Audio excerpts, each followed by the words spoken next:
பிரச்சாரம் ஆரம்பிக்கும் போதுமே கிட்டத்தட்ட 2-3 பேர் வந்து இறந்து அந்த இடத்துல கூட்டத்துக்குள்ளே ஒரு லெஃப்ட் சைடில் வந்து கிடக்கிறாங்க. அந்த வீடியோவும் சமூக வலைதளங்களில் இருக்குது. இப்போ நீங்கள் பார்க்கல, அதையும் பாருங்கள். அப்படி ஒரு சடலங்கள் அங்கே கிடக்காங்க, இறந்து மூச்சு விட முடியாமல் கஷ்டப்பட்டு இறந்து கிடக்கிற ஒரு சூழ்நிலையில் விஜயோட வாகனம் பக்கத்தில் இருந்து பிரச்சாரம் நடந்துக்கிட்டு இருக்குது.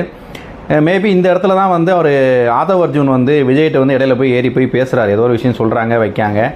அந்த மாதிரி சூழ்நிலை நடந்துக்கிட்டு இருக்குது.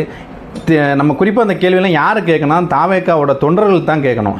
அப்படி ஒரு அசம்பாவிதம், குழந்தைகளும் பெண்களும் மூச்சு விட முடியாமல் பக்கத்தில் படுத்து அந்த இடத்துல இறந்து கிடக்கூடிய சூழ்நிலை கிடக்க, அதில் 4 பேர் ஏறி மிதித்து போறியடா, உங்களுக்கெல்லாம் அறிவுங்கிறது இல்லையா? நீங்கள் அந்த இடத்துல அந்த ஒரு விஷயத்தை தாவேக்கா நிர்வாகிகளுக்கு தெரியப்படுத்தி உடனடியாக விஜய்கிட்ட சொல்லி நீங்கள் அந்த இடத்துல குறுகிய நேரத்தில் ஒரு ப்ரிகாஷனாக ஒரு வேலை நீங்கள் பார்த்துருந்தீங்கன்னா கூட நிறைய பேர் உயிரை காப்பாற்றிருக்கலாம்.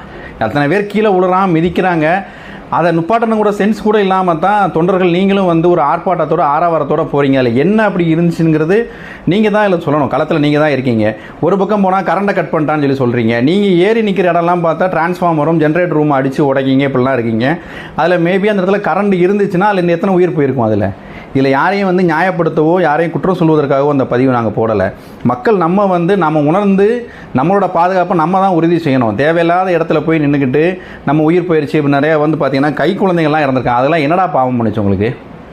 தேவையில்லாமல் கொண்டு போய் வச்சு ஒரு ரசிகரை பார்க்க போகிறதுக்கு உங்களுக்கு வந்து ஒரு போதுமான புரிதலுங்கிறதே உங்களுக்கு வந்து மக்களுக்கு இல்லாமல் போயிடுச்சு. தலைவரை தேர்ந்தெடுங்க. உங்களுக்கு உண்மையிலே அவர் மேலே ஒரு ஆர்வம் இருக்குது, அவர் வந்து ஒரு தலைவராக வரணும்னு நினச்சிங்கன்னா வாக்களிங்க. ஒரு குறிப்பிட்ட இடத்துல பாதுகாப்போடு போய் பார்க்கறதுக்கு உண்டான ஒரு ஏற்பாடுகளை செய்யுங்க. எதையுமே செய்யாமல் ஒரு ஆட்டு மந்த கூட்டம் மாதிரி போய் நின்றுட்டு தன்னைத்தானே அழிச்சிக்கிட்டு அடுத்தவங்க மேலே பழி சொல்கிற வேலையை பண்ணாதீங்க. இப்போ இன்னொரு சிலர் சொல்கிறாங்கன்னா காவல்துறை வந்து ஒரு 500 பேர் தான் அங்கே வந்து போலீஸ் ப்ரொடெக்ஷனில் இருந்தாங்க, அதனால தான் அந்த பிரச்சனை வந்துருச்சுன்னு சொல்கிறீங்க. பொதுவாக இதை விட பல கூட்டங்கள் கிட்டத்தட்ட ஒரு 1 லட்சம் 1.5 லட்சம் மக்கள் கூடுகிற திருவிழாக்கள் தமிழ்நாட்டில் எத்தனையோ இடத்துல இருக்குது. அத்தனை இடத்துலையுமே காவல்துறையும் வந்து பாதுகாப்பெல்லாம் கொடுத்துக்கிட்டு இருக்காங்க. ஏன்னா அந்த இடத்துல வந்து எவ்வளோ பேர் வருவாங்க அப்படிங்கிறது ஊர்ஜிதமான ஒரு ப்ரோட்டோக்கால் அவங்களுக்கு தெரியும். இப்போ இந்த இடத்துல காவல்துறை என்ன சொல்லுதாங்க, 10,000 பேர்னு சொல்லி பெர்மிஷன் கேட்டாங்க, 60,000 பேர் வந்துட்டாங்கன்னு சொல்கிறாங்க. இப்போ காவல்துறையை மட்டுமே ஒரு இடத்துல குற்றமும் சொல்ல முடியாது. அதே நேரத்தில் இது காவல்துறையோட பொறுப்பும் கூட. காவல்துறை வந்து நீங்கள் வந்து உளவுத்துறை இன்டெலிஜென்ஸ்லேருந்து எல்லாருமே நீங்கள் அங்கே இருக்கிறீங்க. ஒரு ஸ்டேஜ் கூட்டம் ஏற நீங்களும் ஸ்ட்ரென்த்தை கூட கொஞ்சம் கட்டுப்படுத்தலாம்.